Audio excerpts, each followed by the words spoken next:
বেগম খালেদা জিয়া পথচ্যুত হন নাই, আল্লাহ তাকে তার পুরস্কার দান করেছেন।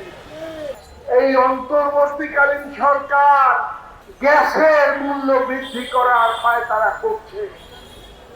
অতীতের ফ্যাসিস্ট সরকার এই জ্বালানির মূল্য বৃদ্ধি করে গণতন্ত্রকামী মানুষের আদরের দুলাল জনাব তারেক রহমানের সঙ্গে দীর্ঘ 7 বছর পরে তার সাক্ষাৎ একটা হৃদয়স্পর্শী ঘটনা আমরা আজকের সংবাদপত্রে দেখলাম।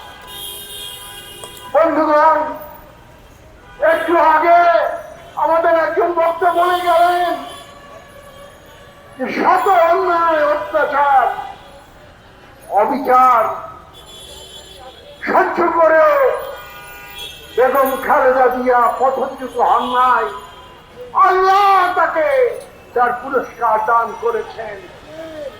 সম্মানের সাথে, গৌরবের সাথে তাকে মাইনাস করার একটা নতুন ষড়যন্ত্রের কথা শোনা যাচ্ছে। বন্ধুরা আমার, বাংলার মানুষ, এদেশের যুব সমাজ, এদেশের ছাত্র সমাজ জীবিত থাকতে কিছুতেই তা সফল হতে দেবে না। এই দুর্ভাগা জাতি এবং এই দেশের দায়িত্ব তিনি গ্রহণ করুন। ভাইরা আমার, আজকের সংবাদপত্রের দ্বিতীয় গুরুত্বপূর্ণ সংবাদটি হচ্ছে এই বর্তমান এই অন্তর্বর্তীকালীন সরকার আর এক দফা গ্যাসের মূল্য বৃদ্ধি করার পায়তারা করছে।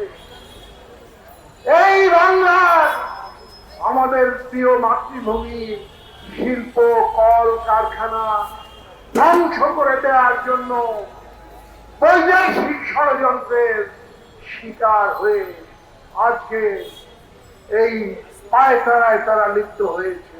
ভাইয়েরা আমার, অতীতের ফ্যাসিস্ট সরকার, হাসিনার সরকার বারবার দ্রব্যমূল্য বৃদ্ধি শুধু নয়, এই জ্বালানির মূল্য বৃদ্ধি করে এদেশের শিল্পকে পঙ্গু করে দিয়েছে। আজকের সরকারকে আমি কি তাহলে সেই ফ্যাসিস্ট সরকার, ভারতের দাবেদার সরকারের আরেকটি অনুরূপ বলে আমি গ্রহণ করব? আমি এ কথা বলতে চাই না।